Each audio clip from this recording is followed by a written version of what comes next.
Bahkan misalnya ngelihat beliau melakukan sesuatu yang itu normal, kayak misalnya nih ngelihat beliau tidur siang. Iya.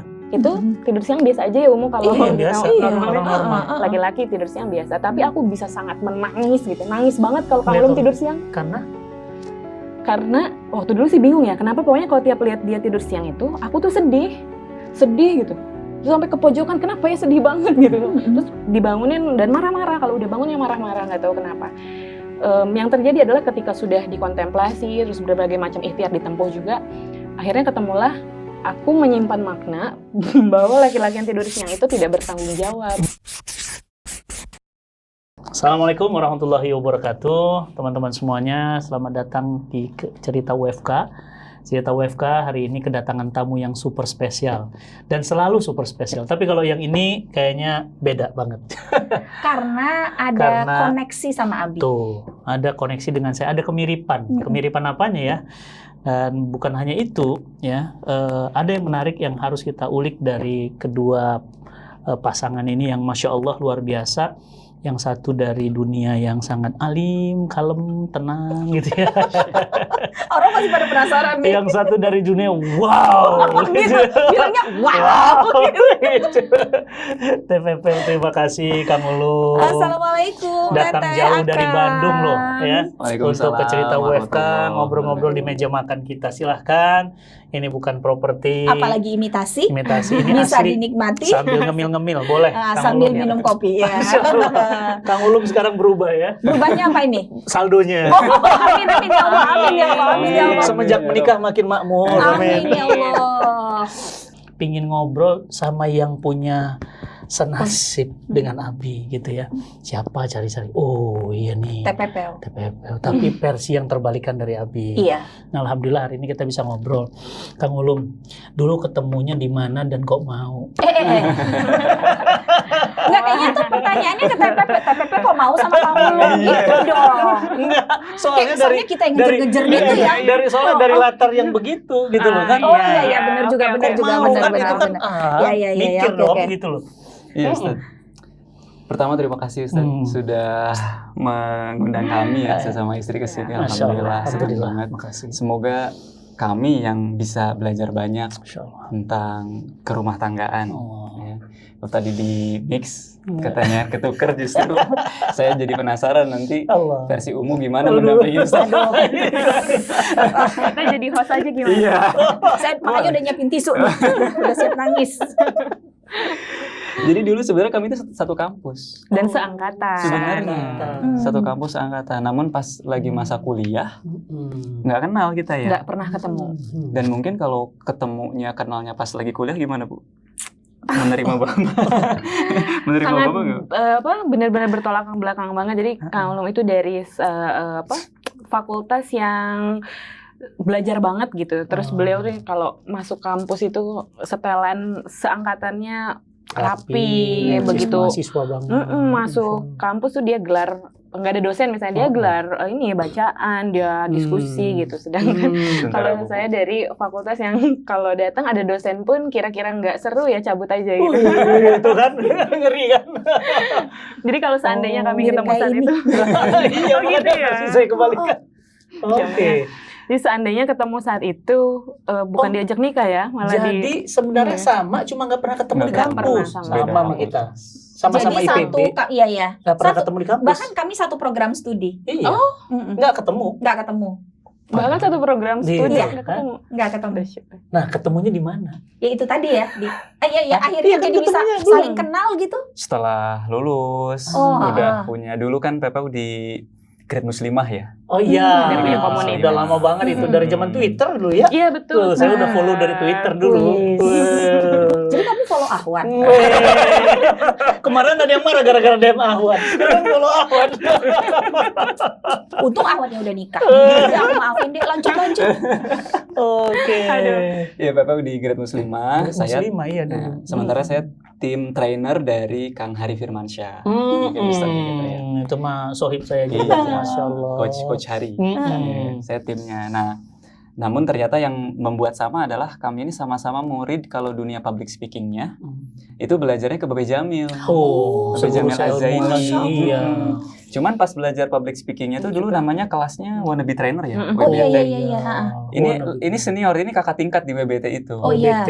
Kalau nggak salah saya angkatan 13, ini angkatan 12 atau 11 gitu. Tapi semua alumninya kemudian dimasukkan ke dalam satu grup WhatsApp yang sama. Alumni program tersebut di Kota Bandung. Nah, disitulah awal mulanya ada kenal nama itu tuh di situ. Kenal nama dulu. Jadi di sana tuh ada salah satu culture di dalam grup WhatsApp itu, kalau butuh bantuan trainer, bantuin dong gitu. Siapa nih yang mau bantuin? Yang mau backup ya. Atau nggak bisa ngisi, udah kadung janji, ternyata ada agenda lain nih, ada yang bisa ngisi nggak? Nah waktu itu kejadiannya, saya udah harus ngisi di kampus tempat kami kuliah juga di UPI. Kami dulu sama-sama di UPI. Tapi ternyata saya kan tim Kang Hari kan. Ternyata acara di Bogor itu harus extend, nambah. Saya nggak bisa ke UPI karena tim Kang Hari. Sementara di UPI jadi pemateri. Jadilah muncul di grup itu. Ada yang bisa gantiin nggak ya? Oh, Masya Allah, Gitu. gantiin. Terus Gayung bersambut. Enggak juga sih. Tidak semulus itu ternyata. Oh, nggak semulus itu. Oke, Itu terus di grup ada yang bisa gantiin nggak ya, ngisi? Nggak ada yang jawab dong. Setelah umum nggak ada yang jawab. Akhirnya saya japri. Lihat list. Satu-satu. Iya, dan yang pertama di japri trainer laki-laki dulu. Oke, iya. Mas dulu, akang-akang dulu di Bandung ya. Kang A, Kang B, Kang C gitu ya. Gantiin. Iya, ternyata nggak bisa. Akhirnya mau tidak mau berarti yang perempuan. Iya. A, B, C, D, E, F. Febrianti, Almira. Oh, Ini kok kayak nggak asing ya. Karena kan sebenarnya udah malang melintang di dunia sosmed ya. Iya. Cuman melintang ya. Emang palang tiang. Palang melintang. Ini kan publik ya, Iya. pembicara publik. Kalau saya kan bareng Kang Hari di corporate Iya. biasanya. Itu event di Bogor pun corporate. Jadi Jadi itu pun jadi timnya iya, gitu jadi lah ya. timnya. Jadi Bahaya. nggak main di publik sebetulnya. Iya. Tapi terkenal lah, maksudnya publik kan lebih dikenal biasanya. Akhirnya japri. Teh bisa ganti, saya ulum bisa gantiin nggak besok? Saya nggak bisa ngisi gitu. Itu chatting jam 2 kalau nggak salah. Jam 2 mana? Jam 2 siang. Oh, Jam 2 siang. sampai tahajud. Ukti gitu. Udah tahajud belum gitu. Modus itu. Modus ukti. Baru dibalas-balas tuh maghrib kalau nggak salah. Baru dibalas dan jawabannya tuh gini, Kang, maaf chattingnya tenggelam. Iya deh, nggak penting ya. Baper. Chatting tenggelam. Tapi ternyata bisa mengisi. Nah, disitulah awal mulanya mulai notice gitu ya. Oke, ada ini. Jadi dari situ sudah mulai ada kontak. Ya. Waktu itu ganti terus ketemu tuh. Nah, beberapa bulan Ketemu. kemudian karena punya kesibukan masing-masing. Itu kira-kira bulan Agustus ya ngegantiin ngisi itu. Baru ketemu bener bangetnya November, Desember hitbah. Ketemu bangetnya November. di mana? Itu chattingan tuh berlanjut Ustaz. Masih terus. Jadi abis gantiin itu makasih ya udah gantiin. Tapi ini rasa-rasa ini enggak makasih doang. Nggak wajar nih. gitu ya. Gitu. Itu skip ya bagian itu. Di skip. Kenapa disembunyiin? Nggak mau ngakuin dia. Ayo sekarang kita denger deh. Versinya Bang Pepeng dulu deh. Coba. Di skip langsung hibah. Iya. Langsung tiba-tiba hibah. Kenapa tiba-tiba hibah? Dari mana jalannya? Ada part yang lain nggak diceritain. Kan terus sebagai orang yang tahu terima kasih kan. Iya, harusnya betul ngisi juga. terus nggak bisa ngisi kan wajar dong berterima kasih. Iya, Makasih iya, ya benar. gitu. Tapi Keep mau contact. bertemu langsung untuk berterima kasih nggak ketemu. Baru ketemunya kira-kira November setelah ini chatting. Chattingnya to the point banget. Wih, apa tuh? Iya, ini karena ya ada kerasa lah ada sesuatu. Diger-gerin. Ya ini asli nih kayaknya ada sesuatu gitu. Aku tanya aja di chatting itu, Kang ini daripada lama-lama saya rasa ada sesuatu ya. Kalau mau ada maksud tertentu nih omongin aja. Ngeri. Bener ini orangnya. Bener-bener wanita alpa. Bukan alfa lagi alpa. Wow. Kita Terus, ketemu, terus? saya aja ketemu, nggak mau berlarut-larut takut jadi dosa ya Masya gitu. Allah. Jadi kalau ini jelas aja, kalau kira-kira mau serius lanjut, kalau enggak ya jangan Jangan chatting-chatting chatting, gitu. Luar biasa. Itu di usia berapa? 24. Oh, 24. Kang Ulum berarti juga sama usianya, 24 24 juga iya. sebaya. Oke. Akhirnya Terus waktu ditantangin gitu gimana, Kang? terima tantangan. Langsung ke rumah. Wih. Gitu dong. Kapan ada di rumah? Tapi lama jawabnya. Doa dulu ya. Doa dulu dia. Minta restu orang tua dulu, maksudnya minta Masya Allah. dukungan dulu. Iya. Ketemulah Betul. akhirnya di Terus rumah. Di rumahnya. Masya Langsung Allah. ketemu ayahnya. Dan respon pertama ayahnya, Hmm. ini kayaknya masih kecil ya. Oh. Kenalan-kenalan dulu deh. Gitu. Oh. Karena kan dari umum kan ya. Iya. Dari Iya, background iya. umum. Mm. Gitu. Jangan langsung nikah deh gitu. Saya bilang enggak, ini langsung. Gimana perasaan waktu ayah bilang jangan dulu? Ini bukan yang pertama ke rumah. Oh gitu. Iya. Oh, Kang Ulum. Bukan sayanya, bukan Iya, sayanya. maksudnya Kang Ulum bukan yang pertama. Iya Iya. betul. Datang lamar. Berarti yang mau sama Teh. Iya betul. Jadi udah banyak beberapa kali nggak rupanya. jadi. Oh, Karena gitu. ayah. Enggak sih, memang ada perjalanannya yang Iya, bikin iya. nggak jadi. Mm-mm. Gitu. Jadi begitu ada yang benar-benar ini Serius. serius, ini malah dari ayah yang Ah. ini apa nahan gitu. Jadi aku kasih jalan juga, Pak, ini beda sama yang kemarin-kemarin nih gitu. Oh. Jadi ya dibantu untuk ini pertimbangannya adalah udah kenal gitu ya, terus tahu backgroundnya, dan insya Allah yang kali ini akan bisa berjalan lebih baik gitu. Itu yang membuat beliau ketika chatting to the point. Mm-mm. Kenapa sih udah langsung aja kalau serius? Karena kan sudah pengalaman Beberapa kali. kesekian. Itu kan. kali udah kelihatan ini. Tapi gini, waktu Akang udah mulai gitu ya dekat sama Teteh, Kang Ulum juga pasti mencari tahu dulu ya Oh, iya. tentang Teteh ya sebelumnya. Saya sebelum benar-benar ke rumah kan pasti nyari tahu dulu. Iya. Waktu itu udah tahu kondisi keluarganya Teteh, latar belakangnya Teteh, udah tahu dari keluarga yang nana gitu. Tahu dari tulisan-tulisannya, Terus? blog-blognya. Kayak nggak ada Oh. khawatir, nggak ada takut atau apa gitu. Enggak. Wih, Begitulah kok cinta. bisa? Hah? Kan cinta menutup segalanya. Ah, Dan itu mungkin terjadi sama calon yang sebelumnya kali Bu ya. Oh. Ketika dibuka latar belakang blog. keluarga Bu Iya, kan ada iya. yang akhirnya membatalkan kan, Betul. mundurkan. Tuh, oh mikir ya dia. Yang saya nggak mikir. Kalimatnya itu mikir ya dia ya. dia mikir ini Saya nggak mikir. Saya jalan karena ada bekal lah yang secara tidak langsung ternyata pernah ditanamkan oleh orang tua ya dalam menghadapi itu. Jadi setiap orang punya masa lalu, tapi setiap orang juga kan punya masa depan. Insya Allah. Gitu. Jadi ya sudah, kalau memang kata Allahnya jadi ya jadi, walaupun tidak Akhirnya ketika Bapak bilang temenan aja dulu. Terus? apa-apa. Bapak bilang. Alhamdulillah waktu itu ternyata kompak ini sama. Oh, Kita bareng. iya. Enggak teman. Ini langsung mau mempertemukan dua keluarga. Bu. Gitu. Jadi setelah saya ketemu orang tua, berikutnya kan ini walaupun tidak harus ya kalau sisi perempuan dengan orang tua, tapi saya kira harus tahu nih orang tua saya. Itu setelah pertemuan itu ya, dipertemukan dengan orang tua saya. Fit and proper test gitu. Jadi Ngecek. tahu baca-baca tentang latar keluarga dan itu nggak menjadi fokus. Tidak. Waktu Kemudian Teteh akhirnya, ketemu sama keluarganya Akang, Hmm. ada nggak ditanyakan soal latar belakang keluarga? Kan maksudnya ya aku kan pengen anak aku punya calon yang bibit bebet bobotnya, pasti latar orang. belakang keluarganya. Apalagi mungkin dari keluarga Kang Ulum nggak pernah ada cerita Ya, keluarga yang, perpisahan. iya Hmm. nggak ada kan? Iya. Nah gimana tuh? Ada pertanyaan itu? Nggak ada sih. Karena bapak ya, terutama bapaknya Kang Ulum juga riset. Jadi beliau tuh aktif juga di media sosial dan mengetahui juga, cari tahu. Jadi tahu bahkan gaya berbicara, terus latar belakang keluarga. Kayaknya bapak sudah tahu sebelum diberitahu gitu Sebelum ya. ketemu. Sebelum ketemu. Jadi pas ketemu benar-benar pertanyaannya adalah tentang saat ini dan ke depan gitu. Yang belakang-belakang Udah nggak itu usah lihat nggak masalah. dibahas gitu. Nah, prosesnya dari mulai kenal, datang melamar ke khitbah ke nikah berapa lama? Hitbah ke nikah, hitbah Desember, nikah Februari. 2 bulan. Oh, luar biasa. Gaspol aja ya. Udah ngebetnya ini, ya Allah. Bahkan kalau bisa pas hitbah itu kita Iya, minta itu akad. bapak Sebenarnya minta hitbah pas itu langsung akad langsung. langsung. Pengennya. Tinggal nanti kan urus suratnya bisalah belakangan gitu ya. Masya Allah. Tapi dari keluarga ini keluarga Nggak familiar. nggak familiar. Nggak biasa dengan itu. Untuk itu. Kalau saya bapak sih udah Culture-nya langsung biasa. hayu. Masya Allah. Nah, pada waktu akhirnya menikah gitu ya, kemudian akhirnya serumah gitu ya kan, ini kan culture-nya beda. Culture keluarga terdidik agama, Amin. nyaman, aman gitu ya. Kalau di saya kan tuh yang begitu tuh.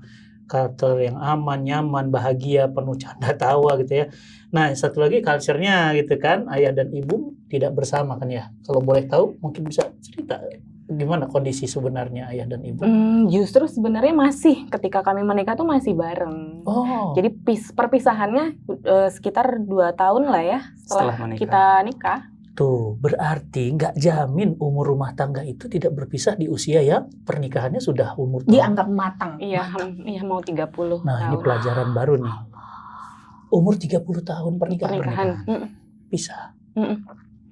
Tapi sebetulnya memang nggak baik-baik aja. Betul. Kayak cuma dipertahankan untuk Sudah anak. cukup. Iya, mungkin. betul. Lama. Lama. Udah mau berpisah sebelum nikah kan Mm-mm. waktu itu. Terus ini saya dapat cerita gitu ya. Tunda dulu dong pisahnya, ini kan aku mau nikah Menikah. dulu gitu. Hmm. Jadi memang sempat perpisahan Ya Allah. di batin itu mendahului perpisahan di fisik Iya. gitu. Jadi jiwanya udah nggak bersama sejak lama. Iya, betul. Cuma serumah nggak sejiwa. Iya, betul. Dan itu sih yang justru brokennya terjadi bukan pasca perpisahan sebenarnya. Tapi jauh sebelum perpisahan itu terjadi sudah Hancur. broken buat. Dan Aku ngerasanya itu udah melukai gitu. Oh. dan PPW ini Ustadz Umu karena kan anak pertama perempuan. Jadi selain menyaksikan perbedaan itu ya antara papa dan mamanya, beliau juga yang paling aktif untuk membuat beliau berdua rukun. Ya. Paling aktif. Jadi mendatangkan seseorang, mencoba untuk membuat mendamaikan, ikhtiar bawa keluar kota untuk wisata gitu, untuk bikin hangat lagi. Sampai kemudian ternyata takdirnya adalah berpisah. Itu kan berat sih. Kan? Karena sudah berupaya semaksimal yang ia bisa. Tapi meledaknya ya betul setelah perpisahan baru meledak. Oh, ternyata selama ini aku tuh sakit ya, luka ya gitu. Jadi waktu dulunya sebelum pisah memang sudah terluka tapi tidak dirasa karena masih ada kesempatan nih, karena masih bareng, ikhtiar semua ditempuh, bahkan kalau dibilang istilahnya kayak di karbit kedewasaannya. Karena tertempa banget. ya. Dan memang secara lisan ibu tuh termasuk yang aktif untuk tolongin dong gimana caranya ini bisa baik, tolongin dong sampaikan pada jadi perantara untuk komunikasi. Jadi mendewasa sebelum masuk pada fase tersebut.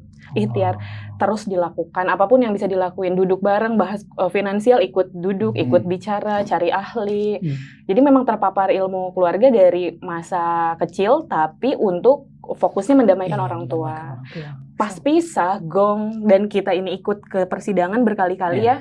Dan sebagai sudah saksi, dan sudah menikah, lagi bawa bayi. Dari mulai hamil sampai bawa bayi ya, proses persidangan itu. Di situ baru boom gitu.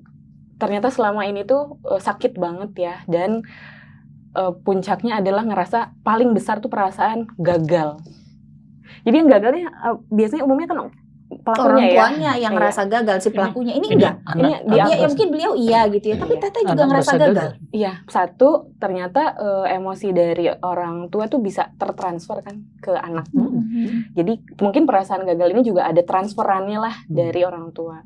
Terus berikutnya selama ini kan aku ikhtiar untuk rukun dan enggak, jadi gagal. Ya nggak works gitu ya. Betul. Dan habis itu ke perasaan gagal itu merembet ke semua hal, gagal, padahal ibaratnya gagalnya hanya di satu poin aja, orang tua, tapi ngerasa ini emang aku manusia gagal, orang yang gagal, padahal prestasi itu justru sangat banyak didapatkan dari luka-luka itu waktu masa sebelum menikah gitu. Karena terluka, aku jadi nyari prestasi di tempat lain kan, apresiasi di tempat lain, berkarya, orang mengakui gitu. Tapi ternyata itu semua ditempuh bukan berdasarkan karena berangkat dari spirit mau kontribusi, tapi spiritnya adalah lari dari luka. Makanya pas udah pisah, gagal. Nah itu baru kebuka semua yang nyata-nyata, seaslinya perasaan itu kebongkar karena udah nggak ada yang diperjuangkan lagi. Siapa yang paling keras untuk pisah? Percaya atau enggak sebenarnya aku loh. Jadi aku sedih ketika beliau berpisah, beliau berdua berpisah. Tapi aku juga sebetulnya yang menyarankan paling kuat berpisah karena jadi ini memang apa ya namanya? Seperti berlawanan. Kayak berlawanan, tapi dilakukan oleh orang yang sama. Jadi sebenarnya jadi nggak kuat, tapi menguatkan diri gitu. Selama ini tuh menengahi, tapi udah deh kayaknya masalahnya ini terus ya berputar-putar di satu poros yang sama. Tapi tetap berusaha, tapi sebenarnya capek juga. Dari usia berapa ya, aku mulai sadar konflik tersebut, dan itu terus konfliknya sama dari usia 4 tahun. Gitu. Dari 4 tahun. Itu mah maksudnya anak kecil yang dipaksa untuk berpikir dengan cara orang dewasa berpikir. Itu capek loh. Capek dan capek nggak sesuai fitrah. Iya, nggak sesuai fitrah. Betul, dan emosi yang sering kali keluar ketika akhirnya diproses dengan berbagai macam cara healing, ada banyak modalitas healing, aku belajar jadinya kesana kesini. Yang keluar tuh memang capek gitu. Bukan sedih, marah, capek. Dan bukan cuma di fase itu kan bukan cuma berusaha untuk menambahkan orang tua, tapi juga pada saat yang sama Teteh juga kan jadi kakak. Betul. Untuk adik-adik. Iya kan? Ada 2 adik. Kayak harus kuat untuk adik. Adik-adik gimana posisinya waktu itu gitu, ngelihat bapak dan ibu Ya Allah. kondisinya? Apa karena di counter sama kakaknya, jadi mereka tuh istilah kata gini, yang penting aku deh yang jadi tumbalnya dalam tanda kutip, yang penting adik-adik nggak ngerasain efek dari pertengkaran orang tua atau gimana? Enggak sih, kayaknya semua kena sih. Jadi kami milihnya atau jalannya adalah struggle masing-masing jadinya. Ya Allah. Jadi memang nggak hangat juga, termasuk yang akhirnya jadi nggak hangat karena Antara kami struggle kakak dengan adik nggak hangat. Betul. Tapi guyup ya, maksudnya nggak yang ini masing-masing punya struggle-nya. Kena semua sih. Makanya ini jadi pelajaran kalau bagi aku ya, mempertahankan sesuatu untuk anak itu konfirmasi aja ke anaknya, benar-benar merasa fine nggak dengan dipertahankan. Jangan-jangan ternyata bagi anak, karena sering banyak orang yang tidak mau berpisah dengan alasan demi anak.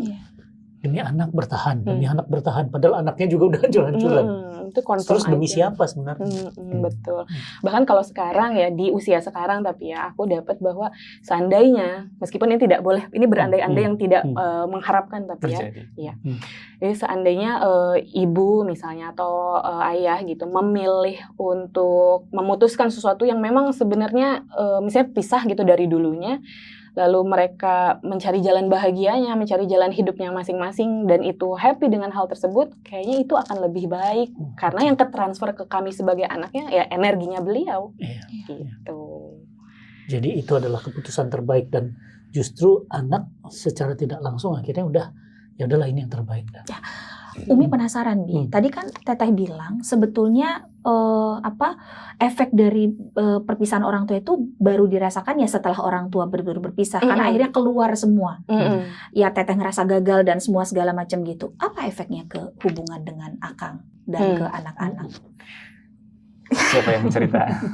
Aku dulu sebab boleh nggak? Boleh. Yang tidak disadari tapi sekarang sudah disadari adalah aku tuh nggak pernah murni melihat laki-laki. Nggak pernah bisa melihat sosok laki-laki siapapun tuh apa adanya, utamanya di suami.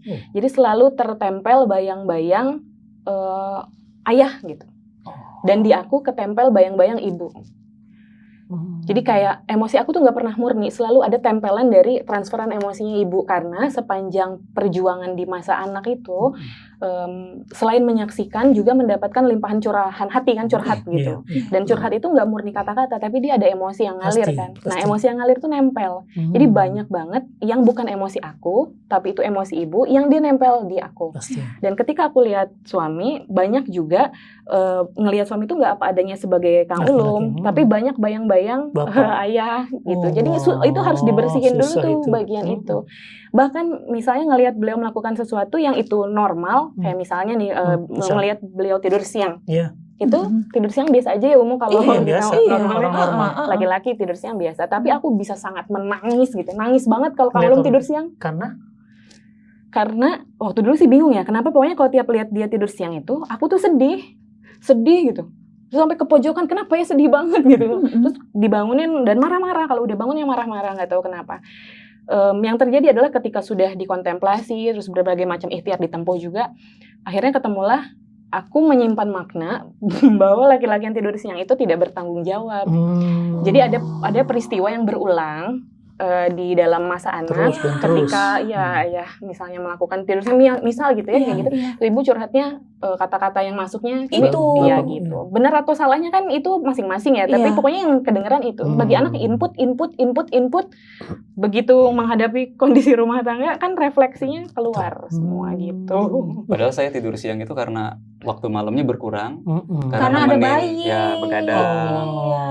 Ini jadi ngerasa tidur siang tuh aku udah jadi suami atau ayah bertanggung jawab nih gitu. Tidur siang sunnah juga kan. Seger lah kalau tidur. Saking malam tuh nggak bisa tidur. Berkurang. Gara-gara ibunya atau gara-gara anaknya? Bukan, ibunya konflik sama ibunya malam nggak gitu? Malam nggak?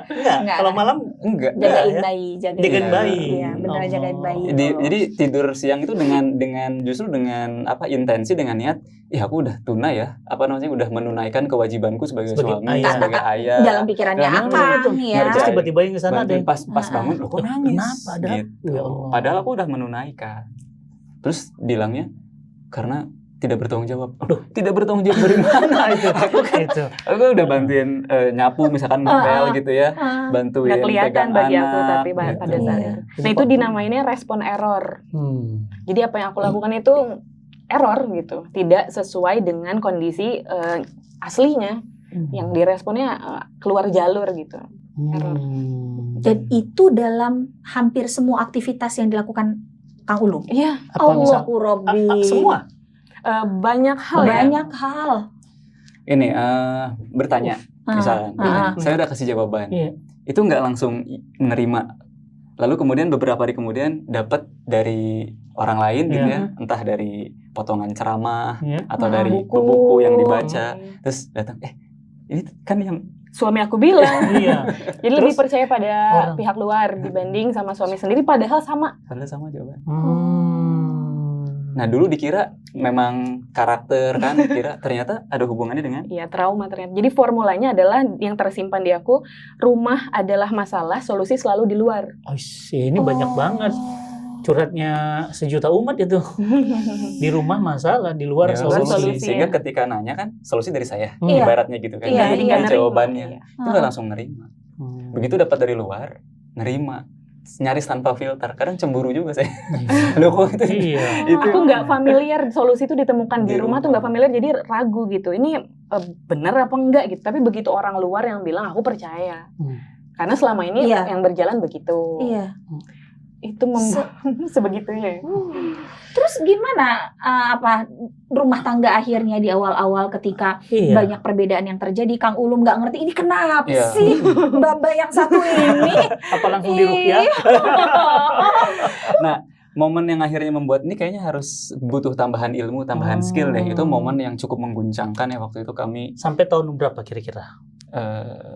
Udah punya anak lah. Waktu itu udah punya anak. Dari awal-awal pernikahan sampai punya anak masih begitu gejolak terus. Iya, awalnya kan mungkin dia kalau awal kan mungkin dia karakternya begitu. Mungkin masih gitu. memaklumi kan. Mungkin dia karakternya begitu. Tapi lama-lama kok ada momen yang meledak ya. Ini kayaknya bukan karena memang dia begitu. Ini nggak bisa dimaklumi deh gitu. Yaitu waktu itu diundang di luar kota. Waktu itu ada sesuatu, diajak makan sebetulnya oleh panitia yang undang itu, tapi si panitia telat datang sejam kemudian gitu ya. Kemudian saya lagi ngerjain tugas, lagi nulis buku waktu itu, jadi nggak terlalu peka bahwa panitia telat itu ini udah berubah raut muka, udah macam-macam, dan mungkin saya nggak terlalu peka gitu ya. Sampai akhirnya ketemu sama panitia, saya malah ngasih respon senyum ke panitia, yang mana itu justru buat kesel. buat istri itu kok senyum sih gitu ya ke panitia. Sampai ke tempat makan, di tempat makan pun anak nangis. Terus habis kayak gitu pas datang ternyata si makanannya belum dipesenin sama panitia itu, jadi harus pesen dulu. Nah terus kata waitressnya gitu ya, ini karena lagi penuh mungkin nunggu 30 sampai 40 menit. Ujian. Oh, oke. Harus tenang. Nah, saya tuh melewati rangkaian itu dari mulai panitia telat, Iya. anak nangis, bahkan sampai menu makanan yang terlambat 30 iya. sampai 40 menit. Saya tuh melewatinya dengan Tenang, woles, santai. senyum, terus terkesan memudahkan. Sementara Nah, ternyata Terus kayak memaafkan gitu dengan ya. semudahnya. Nah, ternyata ini enggak. Akhirnya keluar dari restoran itu. Nah, di situ saya baru sadar, ternyata nggak baik-baik saja ya ini gitu baru sadar. Oke. Nah, di luar itulah terjadi pertengkaran gitu ya, nada suara agak tinggi. Ini juga anak nangis katanya. Kalau gitu saya putuskan udah kita kembali lagi ke tempat penginapan. Nanti makanan minta diantar aja ke sana. Kita minta diantar sama sopir aja gitu. Nah, akhirnya kembalilah ke penginapan, masuk kamar dan belum selesai. Nah, di situ masih lanjut. Dibahas lagi yang tadi. Versi saya adalah bukannya saya ini udah jadi orang baik ya. Ada panitia telat, saya kasih senyum kan baik kan. Terus diantar ke tempat makan, Apa nunggu. salahnya gitu Iya, ya? apa salahnya karena kan sudah sehalus ini, sudah sebaik ini gitu. Dan memang seharusnya mungkin gitu sama orang. Iya, tapi kok dapat responnya begitu ya. Malah versi istri adalah kamu nggak ada di pihak aku. Kamu harusnya tegur itu panitia. Dia kan udah telat. Oh, kamu malah baik ke sana, nggak baik ke sini gitu. Kamu nggak mikirin ini aku tuh capek. Itu tuh perjalanan pakai kereta. 12 jam, aku capek pegang anak, lapar harus nunggu lagi gitu. Kok nggak ngerti sih sama aku. Salah lagi. Iya, salah terus gitu. Siang salah. Senyum-senyum salah. Senyum-senyum salah. Oh, ngeri banget. Sampai Iya, akhirnya juga baru sadar ya salah terus. karena terus-terusan disalah-salahin itu ya. Antum ada meledaknya juga. Nah, di situ saya meledak. Kan, Meledaknya tuh waktu itu pas lagi sambil handphone ya, karena mau ngerespon panitia kan mau nganter makanan. Iya. Dikasih tahu ini udah nyampe kamar atau belum, kamar berapa kan gitu ya, sambil ngejawab. Ini lagi meledak, saya nyambil gitu. Sambil ngerespon, tapi ada alasannya kok kenapa nyambil. Maksudnya kan yang dikeluhkan lapar. Jadi itu panitia mau nganter makanan. Maka saya harus ngerespon cepet biar makanan datang terus kita makan gitu kan. Laki-laki banget nih solusi gitu mikirnya kan.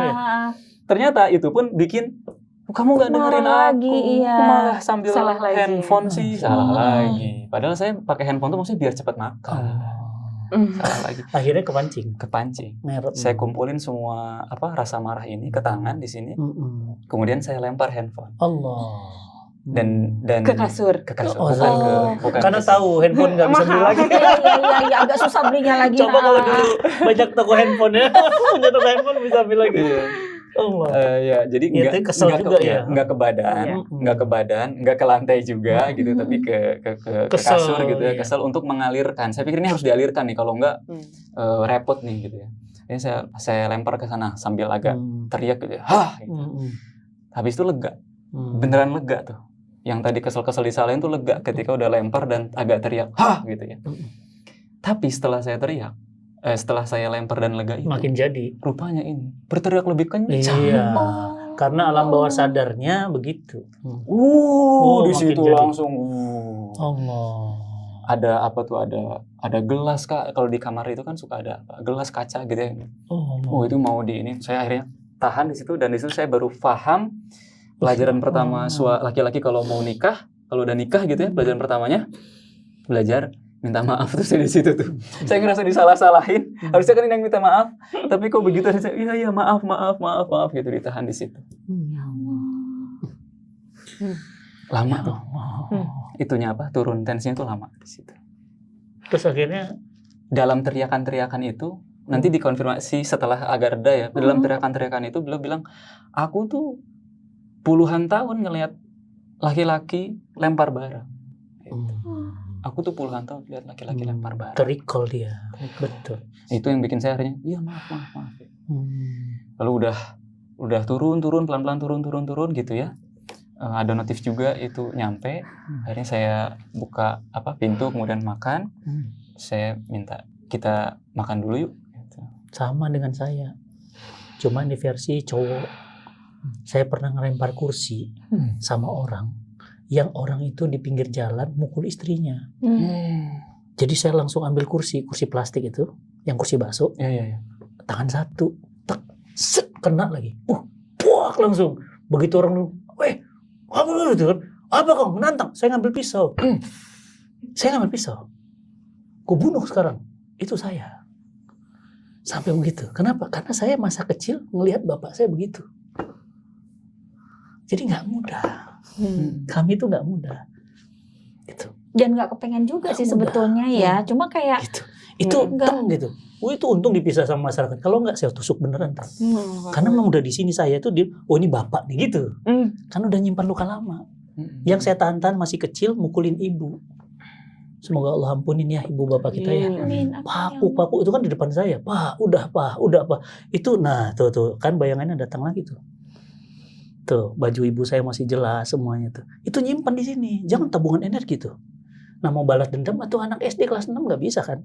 Jadi makanya saya tuh paling nggak bisa. Makanya kemarin ketika ada selebriti yang diinjak-injak sama suaminya lagi megang handphone itu, masih ingat ya? Itu kan saya ngamuk banget sampai puluhan juta yang nonton. Karena saya tuh ngerasa itu saya. Dan langsung kan kalimat saya gitu kan, saya tantang antum sekarang, datang ke sini. Itu kenapa? Karena itu. Dan itu nggak mudah. Dan umum yang redam. Jadi memang harus ada peredamnya. Kami dapat kabar, TPP waktu itu pernah mencoba untuk pundir. Itu sebelum nikah bahkan. Oh, Itu kenapa? udah berat banget kah? Iya, itu masa kuliah akhir lah, tingkat akhir. Itu sama sih pemicunya dari dalam juga, dari keluarga juga. Itu sudah pik-piknya. Dan kebetulan konfliknya tidak terjadi pada orang tua berdua, tapi itu udah mulai karena udah dewasa antara aku dengan ayah, aku dengan ibu gitu. Akunya terlibat dalam konflik itu. Itu jadi semakin menambah kan, akhirnya aku keluar dari rumah, ngekos gitulah, cari tempat yang terpisah dari rumah orang tua. Tapi ternyata menyepi tanpa teman itu bahaya juga.